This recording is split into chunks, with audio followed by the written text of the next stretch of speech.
అందుకే బైబిల్లో ఎవరి జన్మదినము కూడా రాయబడలేదు. Not only Jesus. అసలు బైబిల్ సాంప్రదాయమే కాదు జన్మదినాన్ని జరుపుకోవడం. అది ముఖ్యము కాదు. మన రక్షణ కొరకు కూడా యేసు జన్మదినము కారణం కాదు, ఆయన మరణదినం మన రక్షణకు కారణం.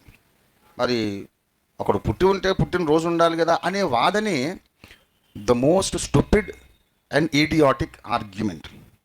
అతడి జన్మ తేదీ మనకు తెలియాలి, ఆ జన్మ తేదీ తెలియకపోతే వాడు పుట్టినట్టే అసలు మనం ఒప్పుకోకూడదు అనేదే శుద్ధ తెలివి తక్కువ వాదన.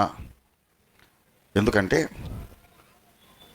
మీ అమ్మమ్మ యొక్క అమ్మమ్మ యొక్క అమ్మమ్మ యొక్క అమ్మమ్మ యొక్క తాతయ్య జన్మదినం నువ్వు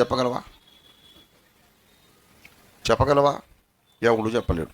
దశరథుడే పుట్టిన తేదీ చెప్పలేనప్పుడు శ్రీరాముడు ఎలా పుడతాడు?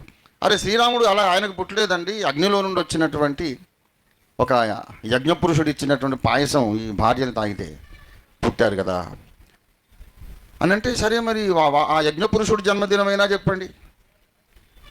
యజ్ఞపురుషుడు ఇచ్చిన పాయసానికి పుట్టాడా, దశరథుడికి పుట్టాడా? దాశరథి అని పేరు ఎందుకు? మేము అడగడానికి మాకు 1001 ప్రశ్నలు ఉన్నాయి.